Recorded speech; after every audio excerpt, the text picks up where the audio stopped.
Hello family, कैसे हैं आप लोग। तो आज हम लोग करने वाले हैं DM and DF in conversation. देखेंगे कि डीएम और डीएफ जो है वो एक दूसरे से क्या कहना चाहते हैं। ऑल्सो गाइज मैं आपको याद दिला दूं कि क्रिस्टल्स अगर आप लोग लेना चाहते हैं, रेकी चार्ज्ड और कंसल्टेशन चाहते हैं तो आप लोग मुझे कांटेक्ट कर सकते हैं। मेरा नंबर आपको डिस्क्रिप्शन बॉक्स में मिल जाएगा। ठीक है गाइज, लाइक शेयर कमेंट और सब्सक्राइब करना मत भूलिएगा मेरे चैनल को। तो सबसे पहले गाइज हम लोग देखेंगे कि आपके डीएम आपसे क्या कहना चाहते हैं। ठीक है, तो सबसे पहले DM.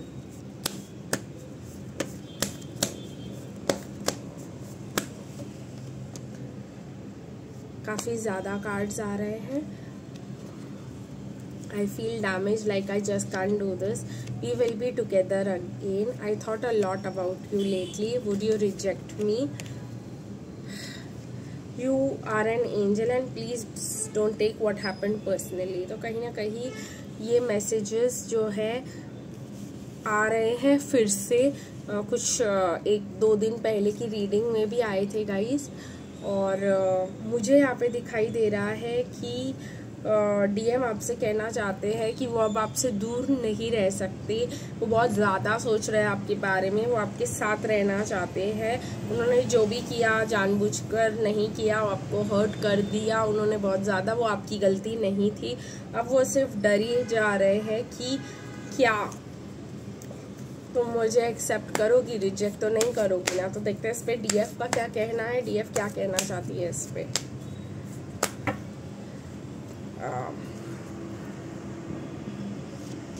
I want to be an open book with you. तो डीएफ कह रही है कि मैं भी तुम्हारे साथ एक ओपन बुक की तरह रहना चाहती हूँ। ठीक है, मैं अपने घर में रही हूँ, इसका मतलब ये नहीं है कि मैं सेफ रही हूँ, मैं खुश रही हूँ। और ये भी कहना चाहते हैं कि यू से I am immature and not practical, I stay in dream world but that's not true. तो कहीं ना कहीं डीएफ बहुत सारी बातें अपनी क्लियर करना चाह रही है। कह रही है कि मैं तुम्हारे साथ सब कुछ शेयर करना चाहती हूँ, तुम्हारे साथ मतलब अपना फ्यूचर देखना चाहती हूँ, पर मैं इमेच्योर नहीं हूँ। मैं लाइफ जो है मैंने जो बिताई है वो ऐसी रही है जिसके वजह से तुम्हें ऐसा लगता है कि मैं ड्रीम वर्ल्ड में रहती हूँ।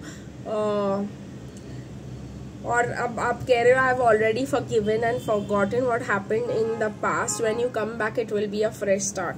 तो डीएफ कह रही है आपने जो भी कहा, तो डीएफ ने अपनी 3 बातें क्लियर कर दी। पहली बात तो मैं अपने घर पे ही रहती हूँ, इसका मतलब ये नहीं कि मैं बहुत सेफ और प्रोटेक्टेड हूँ। इमेच्योर हूँ, ड्रीम वर्ल्ड में रहती हूँ, ऐसा ये सच नहीं है। और जो तुमने बोला उसके लिए मैं तुम्हें ऑलरेडी माफ़ कर चुकी हूँ। जब तुम आओगे तब मैं एक नया चैप्टर तुम्हारे साथ शुरू करना चाहूँगी। तो डीएफ को बहुत ज़्यादा क्लैरिफाई करने की ज़रूरत है।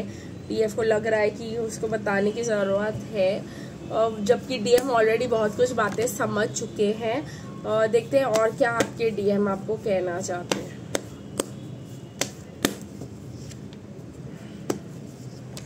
कह रहे हैं I know I screwed up and I have no idea how to fix it. तो कह रहे हैं कि हमको पता है हमने बहुत कुछ उल्टा सुल्टा गलत सलत बोल दिया है, जिसके वजह से मुझे पता नहीं इसको कैसे फिक्स करना है। और ये भी कह रहे हैं, एक मिनट गाइस, और ये भी कह रहे हैं lying was just an easier option than telling you the truth. तो कह रहे हैं कि झूठ बोलना ज़्यादा आसान था तुमसे सच बोलने से। I feel safer in silence and I am shocked. तो उनको बहुत सारी बातों का शौक लगा हुआ है ज़िंदगी में, और आपको झूठ बोलना ज़्यादा आसान था, आपके ऊपर ब्लेम डालना ज़्यादा आसान था। और अब मेरे को पता है मैं इसको सही नहीं कर पाऊँगा। मैं शॉक्ड हूँ अपने बिहेवियर से कि मैंने क्या किया, और मुझे पता नहीं इसको कैसे ठीक करना है। I am tired of proving my love and love to everyone, so I let you go so easily. तो डीएफ भी बोल रही है कि मैंने भी तुम्हें जाने दिया क्योंकि मैं थक चुकी हूँ अपना प्यार दूसरों को बता बता के। ठीक है, इसलिए मैंने बस आसानी से जाने दिया। मैंने बोला ठीक है जाने दो, ख़त्म करो। For me, the basis of a long-term relationship is to maintain your likes and dislikes.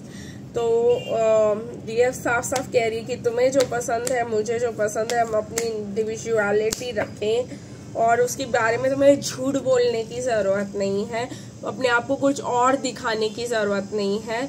I will forgive you and won't choose a grudge if you keep the karmic over me, I will just wait. तो DF कह रही है कि झूठ बोलने की ज़रूरत ही नहीं थी, तुम्हारे लाइक्स और डिसलाइक्स ठीक थे, क्लियरली कह सकते थे। मैं तुम्हें जज नहीं करती, तुम्हारे खिलाफ कुछ नहीं रखती, तुम अपने लाइक्स और डिसलाइक्स रख सकते हो, बट सच कह देते मुझे तो ज़्यादा बेटर होता। और भी कुछ एक चीज़ कहना चाहती है, I want your shoulder to cry and I want you to cuddle me after that.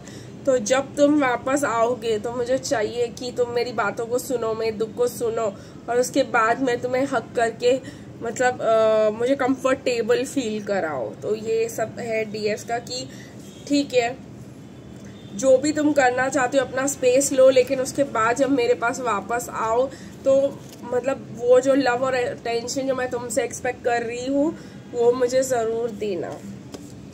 देखते हैं और क्या क्या कहना चाहते हैं डीएफ से।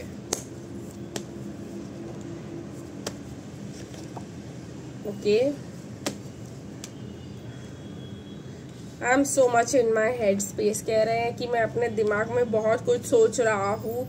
Your beauty still moves me, I am reminded of you constantly. तो मैं अभी भी तुम्हारी खूबसूरती को, तुम्हारी हर बातों को मैं याद करता हूँ, क्या तुम मुझे माफ़ कर सकती हो?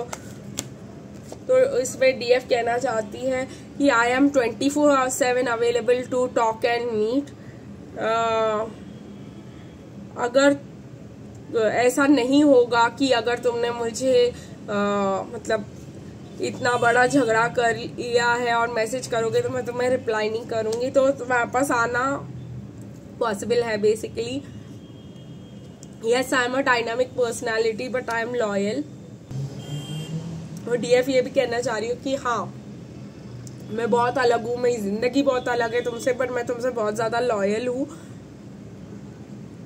And I love you as it is, you don't need to change your life for me. तो डीएफ कह रही है कि हाँ ठीक है, तुम जैसे हो मैं वैसे तुमसे प्यार करती हूँ और तुम्हें अपने आप को बदलने की बिल्कुल भी जरूरत नहीं है। माफ कर दूंगी, ये कनेक्शन फिर से चालू हो जाएगा। अवेलेबल हूँ मैं 24/7 बात करने के लिए, बट मैं एक बहुत अलग इंसान हूँ। इसका मतलब ये नहीं है कि मैं तुम्हारे साथ लॉयल नहीं रहूंगी। गाइस आज के लिए बस इतना ही, फिर मिलेंगे गाइस कल, तब तक के लिए बाय बाय।